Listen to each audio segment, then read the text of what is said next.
students, now the most important topic of kinematics is average speed or velocity and instantaneous speed and velocity. We will discuss about average and instantaneous velocity or speed on the graphical way. First of all, सबसे पहले हमने बेटा y और x axis एक plane के अंदर x axis के अंदर हमने टाइम को लिया है और y एक्सिस के अंदर हमने डिस्टेंस या डिस्प्लेसमेंट को लिया है। एक पार्टिकल हमारा ओरिजिन से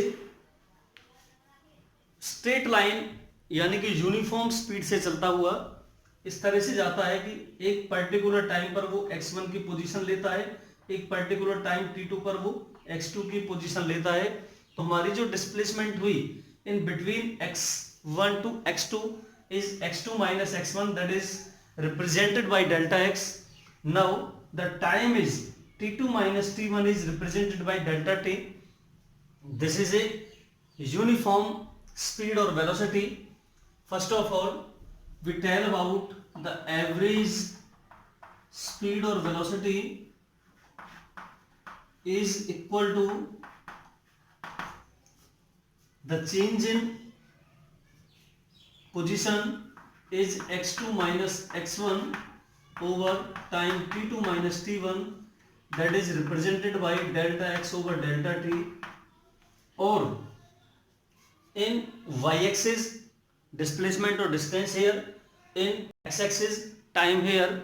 Now we also called as it is the slope of displacement versus time.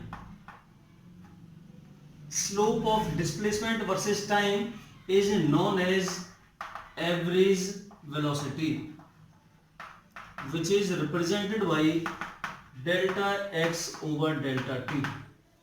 This is the main important formula of average speed or velocity, slope of displacement versus time. तो displacement और जो time का जो हमारा slope रहेगा वो क्या कहलाएगा, हमारा एवरेज स्पीड या एवरेज वेलोसिटी। या हम ये भी कह सकते हैं कि जो स्लोप रहेगा डिस्प्लेसमेंट और टाइम का वो ऑलवेज रिप्रेजेंटेड द वेलोसिटी और स्पीड। क्या रिप्रेजेंट करेगा बच्चा, वेलोसिटी या स्पीड को रिप्रेजेंट करता है। तो एक क्वेश्चन हमारा ये बन जाता है यहाँ से कि वेलोसिटी और speed always represent the slope of displacement versus time या डिस्प्लेसमेंट टाइम ग्राफ। तो जो हमारा डिस्प्लेसमेंट टाइम ग्राफ है वो हमेशा क्या रिप्रेजेंट करता है, वेलोसिटी या स्पीड को। यानी कि ये किसको रिप्रेजेंट करेगा, हमारा डिस्प्लेसमेंट टाइम ग्राफ। तो हमारा जो डिस्प्लेसमेंट टाइम ग्राफ है वो बच्चा वेलोसिटी और स्पीड को represent. Just about the second point is instantaneous speed और वेलोसिटी। तो हमने सेकंड जो ग्राफ लिया था जो हमारा डिस्प्लेसमेंट और टाइम के बीच है, इसमें हमने वेरिएबल ग्राफ को चूज किया है। इसका मतलब हमारी जो डिस्टेंस है और जो हमारा टाइम है वो इक्वल चेंज नहीं हो रही। यहाँ पर unequal displacement in equal interval of time, यानी कि डिस्प्लेसमेंट है जो हमारा वो अनइक्वल है और टाइम है जो हमारा वो उसके अकॉर्डिंग डिफरेंट है। तो हमारा जो स्लोप जाएगा वो इस तरह से जाएगा। यानी कि अब ये इसको हम इंस्टेंट कैसे करें, 1 और 2 पॉइंट को यदि हम एक दूसरे के नजदीक ले जाएं, बहुत सॉल्व कर दें, यानी कि मैं कह सकता हूं टाइम इज टू सॉल्व, इस टाइम को बहुत छोटा कर दें। हम कह सकता हूं मैं कि जो टाइम है हमारा वो टेंस टू 0 कर दें। यदि हम टाइम को बहुत छोटा कर दें तो हमारी जो वेलोसिटी हमारी जो स्पीड निकलेगी वो एक एट ए पर्टिकुलर पोजीशन और एक पर्टिकुलर टाइम पे निकलेगी। तो यहां से जो हमारी एवरेज वेलोसिटी है, ये हमारी जो वेलोसिटी थी कितनी थी बेटा, delta x over delta T. अब यहां से हम लिमिट क्या लगा देते हैं कि डेल्टा टू टेंस टू 0, और ये हमारा क्या बन जाएगा बेटा, D X over D T. ये हमारी वेरी स्मॉल क्वांटिटी किसको रिप्रेजेंट करता है बेटा, very small interval of time या very small time period. Very small time period की जो वेलोसिटी को रिप्रेजेंट करे वो हमारी क्या कहलाती है बेटा, वेलोसिटी ऑफ इंस्टेंटेनियस। तो ये हमारी क्या आ गई, इंस्टेंटेनियस की वेलोसिटी आ गई कितनी, dx ओवर dt। जैसे कि एक क्षण भर के लिए आती है, हम किसी बाइक से किसी अपने कन्वेंस से रोड पर जैसे किसी ब्रेकर को पार करते हैं तो ब्रेकर के टाइम पर जैसे हमने ब्रेक अप्लाई की तो हमारी उस टाइम उसको क्रॉस करते टाइम जो वेलोसिटी रहेगी वो हमारी क्या रहेगी, इंस्टेंटेनियस वेलोसिटी रहेगी। और हम जानते हैं जो एक्चुअली स्पीड रहता है वो उसका केवल मैग्नीट्यूड रहता है। कहीं भी हमें यदि वेलोसिटी दी हुई है एक्स वाई जेड, ये वेलोसिटी दे रखी है एक्स आई प्लस वाई जे, यदि हम इसकी स्पीड निकालनी है तो बेटा स्पीड कैसे निकाल देंगे, इसका मैग्नीट्यूड ले लेंगे हम root of x square plus y square. तो इस तरह से हम इसकी क्या निकाल सकते हैं, स्पीड निकाल सकते हैं। ये आप जानते हो मैग्नीट्यूड होता है वेलोसिटी का। अच्छा, अब इसके बेसिस पर जो भी हम न्यूमेरिकल करेंगे तो न्यूमेरिकल को करने से पहले हमको डिफरेंशिएशन और इंटीग्रेशन पढ़ना बहुत जरूरी है। तो हम बात करते हैं इंटीग्रेशन और डिफरेंशियल्स की बात करते हैं, न्यूमेरिकल्स ऑफ काइनेमेटिक्स। अब आपको न्यूमेरिकल करने में इंटरेस्ट भी अच्छा आएगा क्योंकि अब तक आप इंटीग्रेशन और डिफरेंशिएशन वाले फार्मूले सॉल्व कर चुके हैं, फार्मूले आप लर्न कर चुके हैं। तो सबसे पहले हम लेते हैं, पहला क्वेश्चन है हमारा, the coordinate of a moving charge particle, the coordinate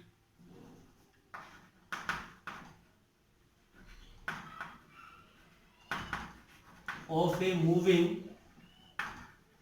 charge particle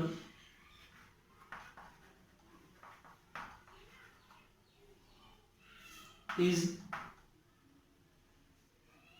कितना दे दिया बेटा, उसकी एक इक्वेशन दे रखी है हमें, वो इक्वेशन है x equal to 6 plus 18t, 6 plus 18t plus 9t square plus 9t square. अब देखिए हेयर x इन मीटर में है और जो t है वो हमारा किस में, इन सेकंड में। What is the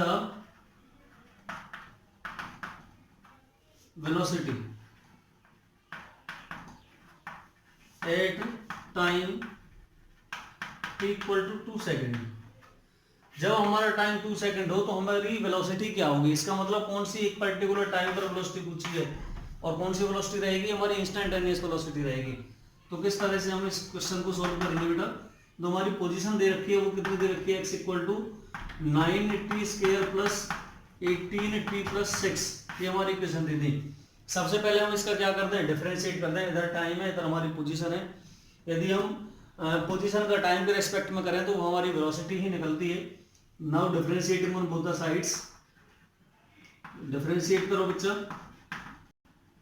differentiating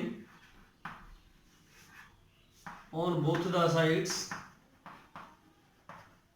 with respect to t, इसके रेस्पेक्ट में, टी के रेस्पेक्ट में करो इसे, तो बेटा dx ओवर dt होगा। यहां से इधर देखिए, जब हम इसका डिफरेंशिएशन पहले से कर दो, D upon D T of complete term is 9t square plus 18t plus 6। अब क्या होगा, ये हमारा dx ओवर dt, बेटा 9 की 80 की पावर 2 मल्टीप्लाई होगी 18t हो जाएगा, यहाँ t की पावर 1 है। आपको पता है केवल यदि x हो तो उसका कितना हो जाएगा, इंटीग्रेशन 1 होगा, तो t है तो इसका भी 1 हो जाएगा। 18 हमारा कांस्टेंट है वो बाहर आ जाएगा और इस कांस्टेंट का डिफरेंशिएशन कितना होगा, 0। देखिए इसका डिफरेंशिएशन t का कितना हो जाएगा, 1, तो यहाँ 18 आ जाएगा। 6 का डिफरेंशिएशन 0 होगा कांस्टेंट टर्म में, और इसका जो पावर है वो मल्टीप्लाई होकर के एक पावर उसकी कम हो जाएगी। और ये हमारा क्या होगा बेटा, वेलोसिटी होगा। जब dt है, टाइम वेरी स्मॉल है, तो कैसी वेलोसिटी रहेगी, इंस्टेंटेनियस वेलोसिटी रहेगी। तो हमारी जो v इंस्टेंट कितनी आई है बेटा, v वो आई हमारी 18t प्लस 18।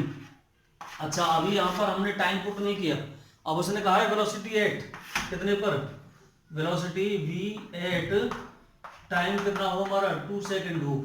अब 2 सेकंड की वैल्यू रख देंगे यहाँ से, तो v किस पर आ जाएगी बेटा, 2 सेकंड वाले उस पर एक पर्टिकुलर टाइम पर कितनी होगी, 18 मल्टीप्लाई बाई 2 प्लस 18, तो कितना होगा बेटा 36 प्लस 18 कितना हो जाएगा 54 मीटर पर सेकंड।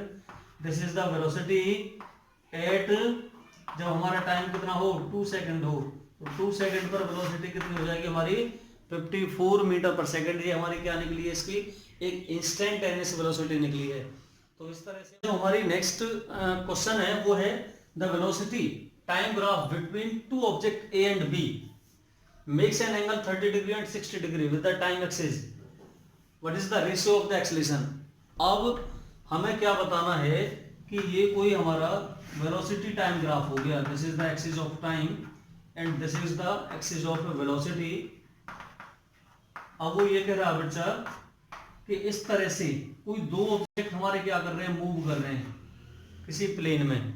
ये हमारा क्या हो गया, एक ऑब्जेक्ट हो गया और ये हो गया बी दूसरा ऑब्जेक्ट।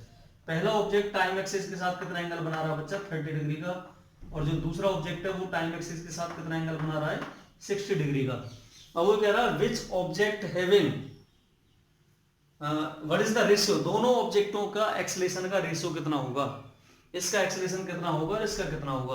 अब आपको मैं ऑप्शन भी दे देता हूं।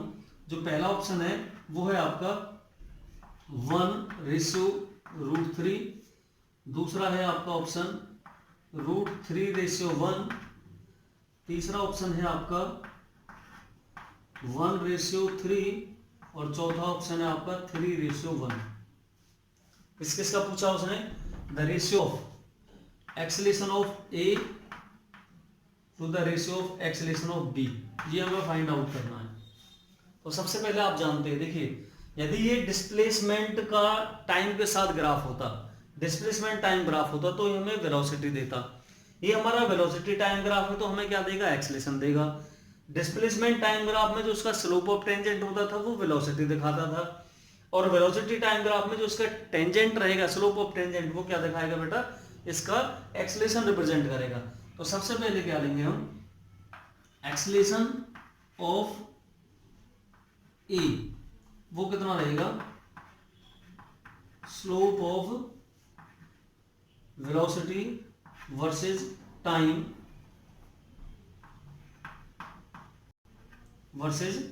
इस तरह से। दोबारा से लिख देता हूं, slope of velocity versus time.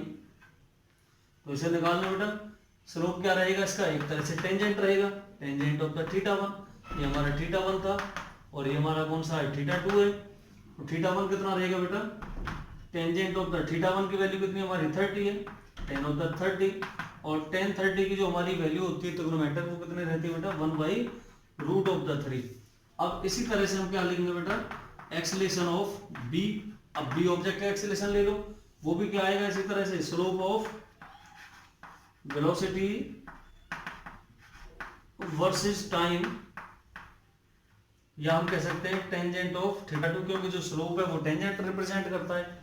तो ये कितना हो जाएगा बेटा, टेंजेंट ऑफ θ2 की वैल्यू कितनी हमारी 60, और जो हमारी tan 60 की वैल्यू होती है वो कितनी रहती है बेटा, √3। अब हमें क्या चाहिए, इन दोनों का रेशियो चाहिए, acceleration of A and acceleration of B.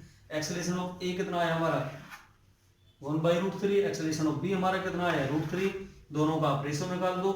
तो ratio acceleration of A upon acceleration of B कितना होगा बेटा, इसका कितना है हमारा 1/√3 और अपॉन कितना होगा √3। तो इस तरह से कितना होगा √3, यहाँ नीचे मल्टीप्लाई होगा, कितना हो जाएगा 1/√3 × √3, 3 आ जाएगा। तो इसका जो एक्सेलेरेशन आया बेटा वो कितना आया, 1/3 आया। कितना एक्सेलेरेशन हमारा 1/3, किसका, acceleration of A ratio of acceleration of B, कितना आ गया हमारा 1/3। तो हमारा कौन सा ऑप्शन सही गया बेटा, ऑप्शन नंबर हमारा 3rd सही रहेगा इसमें।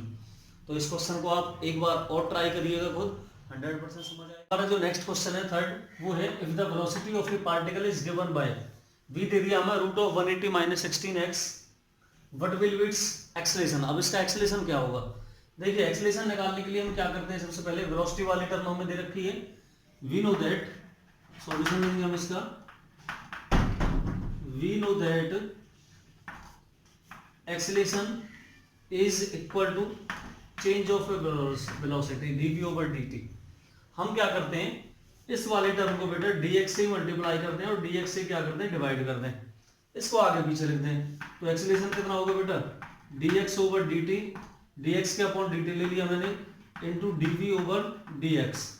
अब एक्सेलेरेशन कितना होगा बेटा, देखिए dx/dt change of displacement with respect to time, ये क्या बनती है हमारी वेलोसिटी बनती है, इंटू dv/dx होगा।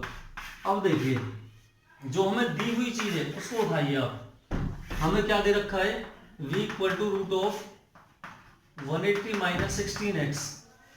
इसका यदि मैं SBS करूं दोनों तरफ, स्केलिंग बोथ साइड्स, तो स्केलिंग बोथ साइड से कितना होगा, v² = 180 - 16x। यहां से क्या करें बेटा, दोनों तरफ हम डिफरेंशिएशन कर देते हैं, क्या करते हैं, now differentiating on both the sides, on both the side, दोनों तरफ से इसका डिफरेंशिएट कीजिए। तो ये कितना होगा, वेलोसिटी के रेस्पेक्ट में कर रहे हैं बेटा, पावर आगे आ जाएगी 2v इंटू dv। इधर देखिए 180 कांस्टेंट है 0 माइनस 16, यहाँ x की टर्म में करेंगे हम, तो बेटा कितना आएगा 16 आएगा, और x का कितना हो जाएगा dx, क्योंकि इसका 1 हो जाएगा। इस dx को इसके नीचे ले जाओ तो कितना हो जाएगा बेटा 2v into dv over dx is equal to -16।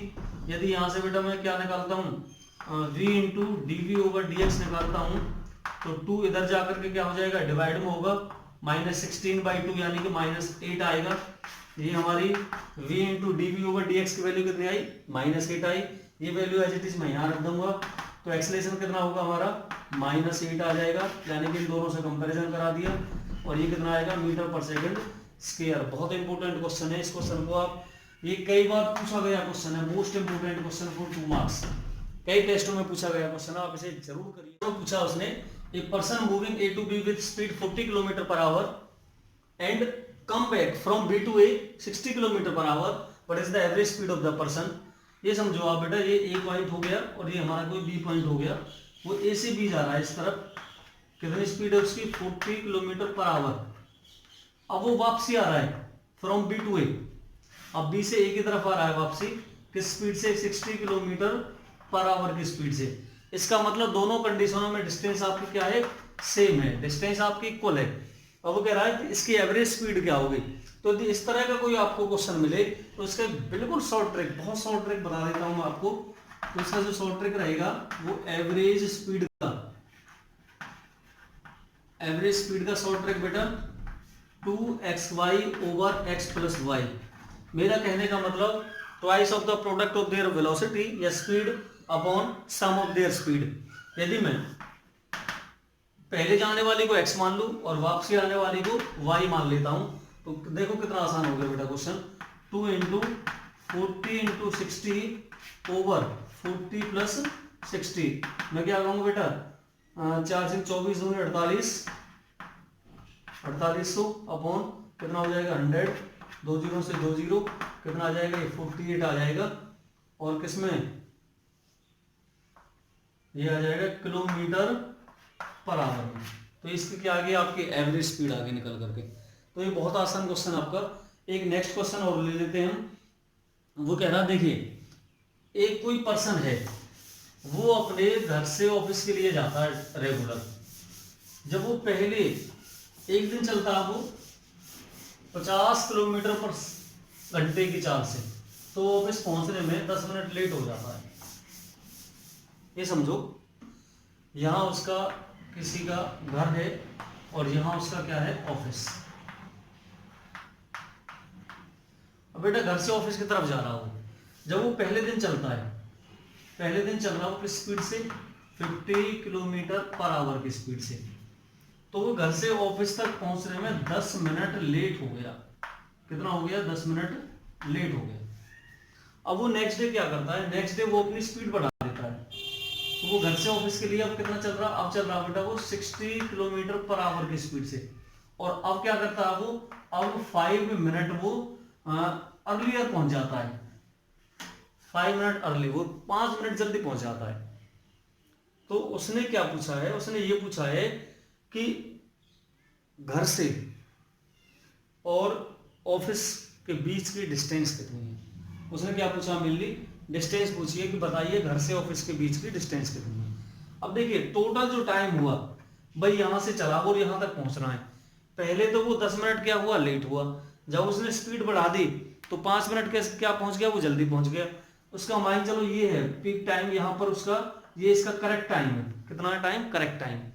पहले तो वो 10 मिनट पीछे रह गया, 10 मिनट लेट, अब वो 5 मिनट कहां पहुंच गया, आगे पहुंच गया। तो जो टोटल टाइम पीरियड रहा उसका, जो उसका टोटल टाइम पीरियड रहा वो कितना रहा, 10 + 5 कितना बेटा 15 मिनट रहा टोटल टाइम। पहले तो 10 मिनट क्या रह गया, लेट रह गया, नेगेटिव, यानी कि इस तरफ लेट, और इस तरफ क्या आ गया, पॉजिटिव, यानी कि 5 मिनट पहले पहुंच गया। टोटल टाइम कितना उसका बीच का, 15 मिनट रहा बीच का टाइम। अब देखिए हमारा टाइम निकालने का जो फॉर्मूला है, समय बराबर क्या रहती है, डिस्टेंस अपॉन स्पीड। तो कितना डिस्टेंस, एक तरह से डी मैंने डिस्टेंस माना, पहली स्पीड कितनी है उसकी 50